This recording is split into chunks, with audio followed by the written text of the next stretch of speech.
Hello friends, in this lesson we will be learning about effective communication. Communication is the activity of conveying information through the exchange of thoughts, messages or information. Effective communication is a two-way information sharing process which involves one person sending a message that is easily understood by the receiving person. There are many types of communication. First is informing communication. Some people just want the facts laid out for them.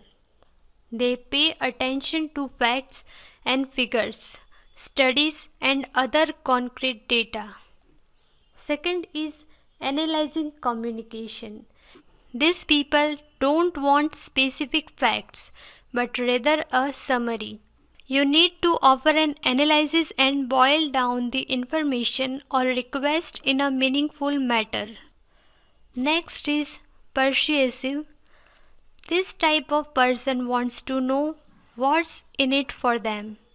Why should they agree to act in a certain way or perform a specific action? They must be convinced and we have to present our argument. Next is mediating. It means compromise. With these people, you have to be willing to give a little, find the common ground, and find the solution that satisfies you both. Next is emotional. This kind of communication is all about feelings.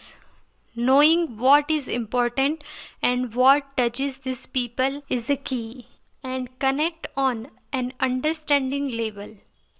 Next is entertaining communication. Wit, humor, and levity influences these people. Serious facts are useless. Be interesting and light-hearted when possible. Next is inspiring communication. Offer motivation, inspiration, and big picture results. These people need to feel as though they are making a difference, some kind of impact. Let's see the communication process.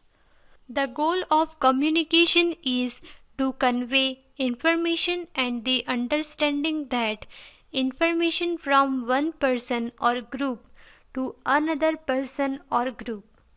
This process is divided into three basic components. A sender transmits a message through a channel to the receiver. The sender first develops an idea which is composed into a message and then transmitted to the other party, who interprets the message and receives meaning. Information theorists have added somewhat more complicated language.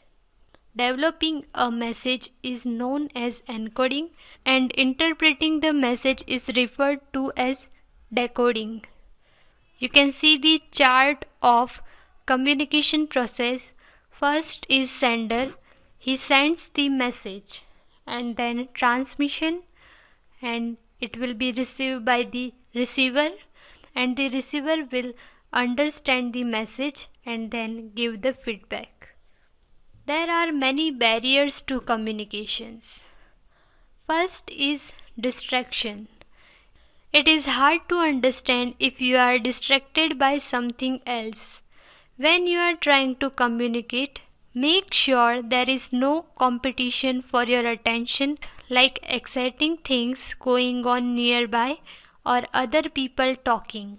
With cell phones, IMS, chat rooms, email, etc. Next is blocks. Sometimes it's hard to communicate simply because you can't send or receive the message.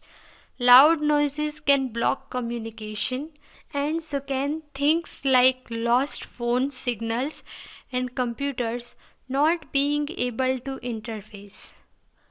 Next is poor skills. Some people have not learned how to effectively listen and don't understand what you are trying to communicate. Next is attitude. Communication can also be affected by a poor attitude towards the other person, toward the subject, or just because the sender or receiver is having a bad day. Fear and mistrust can impede communication, as can boredom or lack of interest in the subject. For best communication, try to keep the emotions out of the way until you understand what is being communicated. Next is poor understanding. Sometimes the sender uses words that the receiver doesn't understand or refers to cultural experiences that the receiver has not grown up with. So the communication is less effective. Try to use simple words if you are communicating something complicated, and make sure that both of you understand the context or cultural references. Next is lack of feedback. If the receiver doesn't give feedback, the sender doesn't know if the communication is effective or not. Also, if the sender is not paying attention to the feedback, the communication will not be effective. This was the discussion about effective communication. Thank you.